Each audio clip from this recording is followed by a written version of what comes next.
Camera, action! Celebrating 100 years of Indian cinema.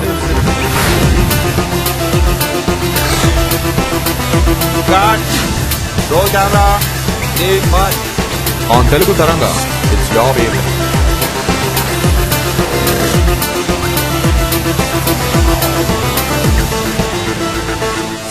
Back up! ఓహో బాధ జగదేక వీరుని గ్రిప్పులో నుంచి బయటకి రాలేకపోతున్నాను. అహో బాధ. ఇది కూడా పింగళ గారి ప్రయోగమే. ఇంకోటి, మీరే చిన్నప్పుడు సినిమా చూసినప్పుడు ఏకో నేకో నమస్మి, ఏకో నేకో నమస్మి, ఓ అలా అంటే ఎన్టీ రామారావు మంత్రం చెప్తుంది బీసరాజ్. అలా అనుకుంటే he will split into two people. So, when you first watch this movie and you're a kid, you say you try the same thing. మీరు ట్రై చేశారా? It didn't work for me. మీకు ఎవరికన్నా పని చేసి ఉంటే చేయండి. విఠలాచార్య గారు, నాకు తెలిసి ఇది ఆయన మొదటి సినిమానో కాదో తెలియదు కానీ బందిపోటు చిత్రంతో వచ్చారు. బందిపోటు అనే చిత్రంలో దానికి విశిష్టత ఏంటంటే, ఆ బందిపోటు చిత్రంలో విఠలాచార్య గారు శివరంజని రాగం అనే ఒక విషాదభరిత గానాన్ని చాలా అద్భుతంగా ఈ ఒక ప్రణయ గీతం కాకుండా ఏదో ఒక మంచి గీతాన్ని తీసుకురాగల. ఐ డోంట్ నో, నేను ఈ సంగీతం గురించి మాట్లాడి తిట్టగా ఉంటుంది, అందుకని చెప్పి తూచి నేను I'm taking back my words. ఆ పాట ఎంత పాపులర్ అయిందంటే అన్ని భాషల్లోనూ అదే రాగంతో కొంచెం మంచి విషాద గీతాలే కాకుండా మామూలు గీతాలు కూడా తీసుకురావడం జరిగింది. కాకపోతే ఈ బందిపోటు చిత్రంతో ఎన్టీ రామారావు గారు రాజకుమారుడిగా ఆయన మేనరిజమ్స్ మార్పించేసి విఠలాచార్య రామారావు ఆ రాజ టీవీలో కొంచెం లేఖితనం మేళవించి ఆ తర్వాత ఆయన సాంఘిక చిత్రాలకు తీసుకొచ్చాడని చెప్పి విమర్శ. ఆ విమర్శ గురించిన ఇది మన మూల్పూరి వెంకటరావు గారు మహా గొప్ప రామారావు అభిమాని, ఆయనే అంటారు అది విఠలాచార్య వల్లనే ఎన్టీ రామారావు గారి నటన కొంచెం ఒక పక్కదోవను పట్టింది అన్నట్టుగా. కాకపోతే ఆ పక్కదోవను పట్టడం వల్లే he was able to appeal to the masses అని కూడా ఒక ఇది ఉంది. సో బందిపోటు ఆ రకంగా ఒక ట్రెండ్ సెటర్. బందిపోటు తర్వాత గోపాలుడు, భూపాలుడు, కంచుకోట, ఇలా ఎన్టీ రామారావు జానపద చిత్రాలంటే ఎన్టీ రామారావు. తర్వాత కాంతారావు అనేవారు, కత్తి ఫైటింగ్ కాంతారావు. చాలా మంది చేశారు. రామకృష్ణ చేశారు, కృష్ణ చేశారు, శోభన్ బాబు చేశారు, నాగేశ్వరరావు గారు కూడా రహస్యం చేశారు తర్వాత. So nobody really stuck. చివరికి నరసింహరాజు కూడా చేశారు. Jaganmohini got hit because everybody went to see Jayamalini, I went to see Jayamalini. ఎందుకండి అబద్ధాలు చెప్పటం? జగన్మోహిని జయమాలిని కోసం చూశారు, అదే మళ్ళీ రీమేక్ చేసినట్టున్నారు ఈ మధ్య, అది పెద్ద ఫ్లాప్ అయినట్టుంది. సో ఇది ఈ ప్రస్థానాన్ని ఎక్కడ ఆపే ముందు కాలర్ తో మాట్లాడదాం. హలో, నమస్తే అండి, ఎవరు మాట్లాడుతున్నారు? నమస్కారం అండి, నా పేరు జగన్ అండి, డెట్రాయిట్ నుంచి. హలో జగన్ గారు, చెప్పండి. క్వశ్చన్ నెంబర్ 1 అండి. Detroit, first of all condolences. చెప్పండి క్వశ్చన్ నెంబర్ 1. మేము డెట్రాయిట్ అంటాం కానీ యాక్చువల్లీ డెట్రాయిట్ మెట్రోలో ఉంటామండి. క్వశ్చన్, ముగ్గురు మరాఠీలు చిత్రం గురించి మీరేం మాట్లాడలేదండి, కొంచెం బాధాకరంగా ఉంది నాకు. ముగ్గురు మరాఠీలా? అదే నాకు తెలుసు, చాలా మంది మనోభావాలు దెబ్బతీస్తానని ముందే చెప్పాను, అయినా మీరు బాధపడితే నేను బాధపడలేనండి. అంటే నాకు తెలిసిన వాటి గురించే మాట్లాడుతాను అన్నాను కదా, అక్కడ విషయం అది. ఓకే, అంటే ఒక గంట ఉంది. మరాఠీల స్పెషాలిటీ ఏంటంటే అండి, చెప్పండి. మీరు అలా చెప్పకుండా ముగ్గురు మరాఠీల గురించి చెప్పుంటే కొంచెం పాజిటివ్ ఉండేది కదా సార్. ఏంటి సార్ జగన్ గారు, చెప్పండి. ఓకేనండి, చెప్పండి మీరు దాని గురించి. అంటే మనకి ఆ సినిమా, నేను ముగ్గురు మరాఠీ సినిమా చూసానండి. ఎలాగంటే నేను ఫ్రీగా ఉన్నప్పుడు ఏం తోచకపోయినప్పుడు సినిమాకి వెళ్తూ ఉండేవాడు అనమాట. అలాంటి సందర్భంలో ఈ సినిమా ఎలా ఉంటుందని వెళ్ళాను అనమాట, ముగ్గురు మరాఠీలు అనే సినిమా. ఫస్ట్ నాకు షాకింగ్ ఆ సినిమా ఫస్ట్ ఎప్పుడు రిలీజ్ అయిందని వేస్తారు కదా, 1946 లో రిలీజ్ అయింది. అంటే మనకి ఇండిపెండెన్స్ రాకముందులో.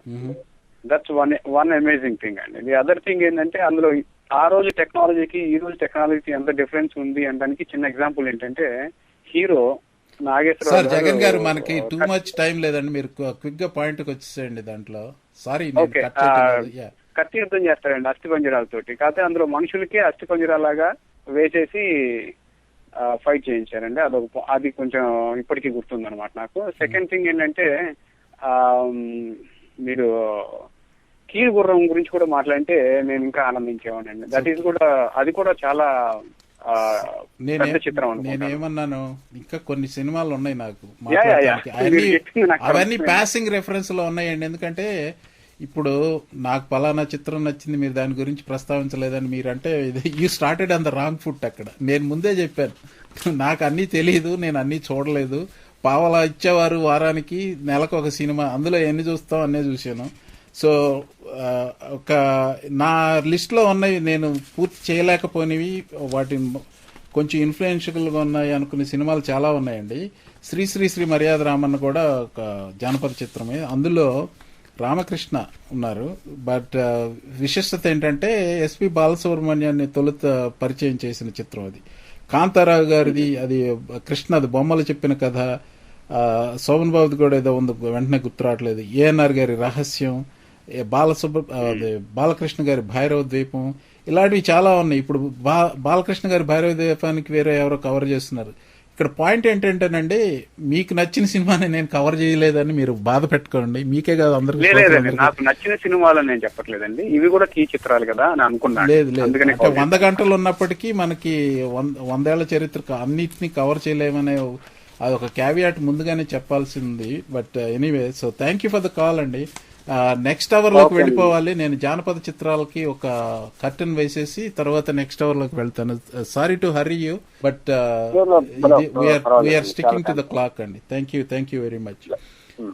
6వ గంట ప్రారంభించే ముందు, 6వ గంట కూడా నేనే నిర్వహిస్తున్నానండి. 6వ గంట ప్రారంభించే ముందు ఒక జానపద చిత్రాల వరవడికి ఎక్కడాగింది అనుకుంటే బహుశా ఎన్టీ రామారావు గారిది ఎక్కడాగింది అనే విషయం ఒక్కటి చెప్పేసి, రాజపుత్ర రహస్యం అనే చిత్రంలో జయప్రద హీరోయిన్ జమున రాజమాతగా వేసిన ఈ చిత్రంలో మంచి పాటలు ఉన్నాయి. సి నారాయణ రెడ్డి గారి గీతాలు, చాలా మంచి పాటలు ఉన్నాయి. కాకపోతే అందులో ఎన్టీ రామారావు గారిని హీజ్ ఆల్మోస్ట్ 50 ఆర్ మేబీ 50+, ఆ టైంలో టార్జాన్ గెటప్ లో చూడటం అనేది అదొక ముచ్చట.